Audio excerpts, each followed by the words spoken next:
विनोद जी, क्या आपको भी लगता है जैसे प्रशांत जी ने कहा कि ये सिर्फ और सिर्फ एक एक जिद है या एक परेशानी है बीजेपी की कि उसे इस बार नंबर सब्सटेंशियली बढ़ाना है और उसके लिए वो कुछ भी करेंगे? क्या ये है, या इसको ये माने कि बीजेपी हर चुनाव पूरी ताकत से लड़ती है, पूरी शिद्दत से लड़ती है और उसके लिए किसी भी तरह की कोई कोर कसर बाकी नहीं रखती, उसमें चाहे अपराधियों को टिकट देना पड़े, चाहे दल बदलुओं को टिकट देना पड़े, उसमें उन्हें कोई दिक्कत नहीं? देखिए मुकेश जी, पहली बात तो ये है कि पिछले कम से कम 25-30 वर्षों से 90 के बाद से आप मान लीजिए, विनेबिलिटी जो है एक ऐसा शब्द है, जिताऊ उम्मीदवार, कि जिताऊ उम्मीदवार होना चाहिए, बाकी उस चीजें उसके बाद में है। अब वो जिताऊ अपने पास है तो ठीक है, बाहर से लाए आओ तो ठीक है, कहीं से ले आओ। अगर विदेशों से आयात करने की सुविधा होती तो वो भी चल जाता। वो अगर नियम होता कि अमेरिका से ले आइए जिताऊ तो वो भी आ जाता। तो जिताऊ उम्मीदवार होना चाहिए, ये मतलब पार्टियों में एक खास करके ये एक पैमाना हो गया है। और जो अभी गढ़वी जी ने कहा, प्रशांत जी ने, बिल्कुल सही बात है कि लगातार पिछले 2002 के बाद से भारतीय जनता पार्टी की सीटों की संख्या घटती गई है। और अगर बीजेपी ने कोई भी, जिसको कहते हैं ना अंग्रेजी में नो स्टोन टर्न अनटर्न्ड वाला जो एक है ना, कोई भी वो एक भी छोटे से छोटा दांव छोड़ना नहीं चाहते जिससे उनकी सीटें घटे, बल्कि सीटें बढ़नी चाहिए। इसीलिए कांग्रेस के 10 बार के विधायक जो उनके सीएलपी लीडर थे, राठवा जी, उनको ले लिया 2 दिन पहले, 3 दिन आज ले लिया। वो छोटू वसावा के बेटे के साथ जो है कोई संपर्क में है बीजेपी के, मतलब कहीं से बलवंत सिंह राजपूत का पता है। वो एकमात्र क्राइटेरिया है कि ज्यादा से ज्यादा सीटें लाई जाए और उसके लिए हमें कुछ भी करना पड़े। और ये चुनौती है इसलिए कि इस चुनाव के तुरंत बाद 2023 के विधानसभा के चुनाव होने हैं और उसके बाद 2024 के होने हैं। गुजरात वो अमृत कुंड है जहां भारतीय जनता पार्टी के मौजूदा नेतृत्व की सारी जो है ताकत और प्राण बसते हैं, क्योंकि नाभि कुंड है वो। तो वो गुजरात अगर बीजेपी हारती है या सीटें कम होती हैं, 99 की 92 हो जाती हैं, 90 हो जाती हैं, तो वो एक तरह से भले सरकार बना ले लेकिन वो हार ही मानी जाएगी और उसके बड़े दूरगामी संदेश होंगे पूरे देश में।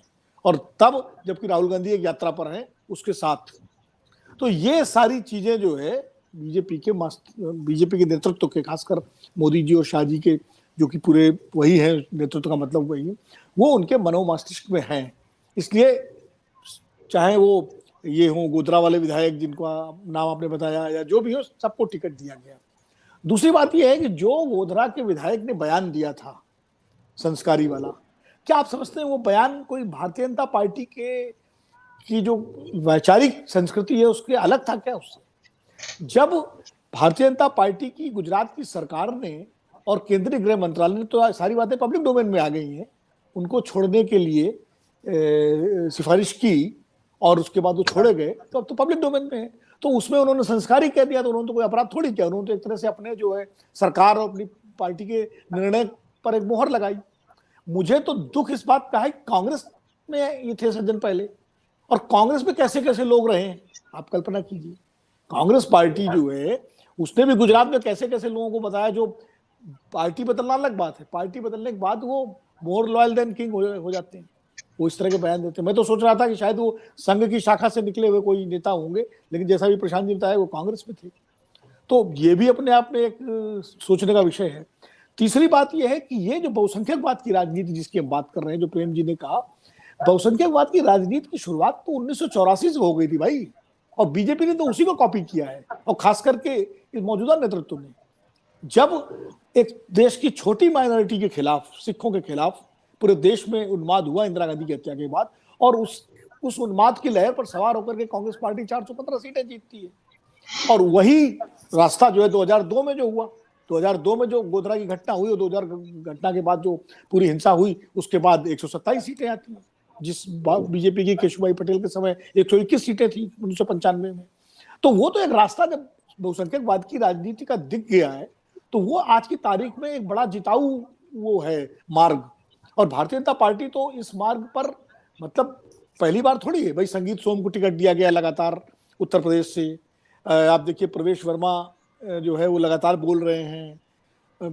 एक सज्जन जो है उनको प्रोन्नति हो गई उनकी। तो इस तरह के और सार्वजनिक मंचों पर बाकायदा अभिनंदन हुए हैं ऐसे लोगों के। तो भारतीय जनता पार्टी कोई छिपा के नहीं करती। ये उसका हिंदुत्व का जो एक राजनीति है उसका एक आयाम है ये, जिसको उत्तर प्रदेश में मतलब मुख्यमंत्री तक जब जो भाषण जब देते हैं गर्मी निकल जाएगी और 80-20, तो इसलिए मुझे कोई आश्चर्य नहीं हुआ। आश्चर्य मुझे तब होता अगर उनको टिकट न मिलता। करे उनको टिकट क्यों नहीं मिला। और प्रज्ञा ठाकुर वाला मामला हम लोग सबके सामने है कि भाई दिल से माफ नहीं किया प्रधानमंत्री जी ने, लेकिन वो सांसद रहे। तो मुझे लगता है कि ये मुझे चिंता इस बात की ज्यादा है कि पार्टियां तो बहुसंख्यकवाद की राजनीति करती हैं, लेकिन जनता जो है जिस पर हम सब लोकतंत्र में जनता सबसे ज्यादा विवेक से वोट देती है, जनता सबसे ज्यादा निर्णायक होती है, जनता का फैसला आखिरी फैसला है, हम सब ये बात करते हैं। वही जनता 84 में कांग्रेस पार्टी को जिता देती है सिखों के नरसंहार के हिंसा के बाद। 2002 में भाजपा को ताकत दे देती है और उसके बाद लगातार ताकत देती है। और उसके बाद जो है जैसे जैसे हिंदुत्व के गरमाने वाले बयान दिए जाते हैं बहुसंख्यक जनता वोट देती है। उत्तर प्रदेश में घर गिरा दिए जाए, कुछ भी हो जाए। तो ये जो पूरी तो जनता के विवेक पर भी सवाल कई बार जो है मुझे लगता है उठता है। इसलिए मुझे लगता है कि कहीं ना कहीं जो है भारतीय जनता पार्टी तो चुनाव जीतने के लिए, भारतीय जनता पार्टी क्या जो पार्टी सत्ता में होती है वो चुनाव जीतने के सारे हथकंडे अपनाती है। वो जो लिहाज वाली बात थी, जो सार्वजनिक बात थी कि भाई ये चीज ये नहीं होना चाहिए, वो 1980 के बाद धीरे धीरे खत्म होती चली गई। जब अपराधियों को टिकट मिलने लगे, छाती ठोक के अपराधियों को टिकट दिए जाने लगे, मुलायम सिंह के खिलाफ तहसीलदार सिंह को उतार दिया गया, फूलन देवी मैदान में आ गई सामाजिक न्याय के नाम पर, बड़े बड़े घोषित जिनके पास मुकदमे थे वो पार्टियों में आने लगे। तो ये सारी चीजें नैतिक मानदंड जो है लगातार जो है, और अपराधी जेलों से जीतने लगे। मतलब आप मुझे लगता है जो शिवा जी ने कहा तो कहीं ना कहीं इस लोकतंत्र के पूरे उस पर भी बहुत गहन चिंतन और मनन की जरूरत है। ये भी एक विषय है।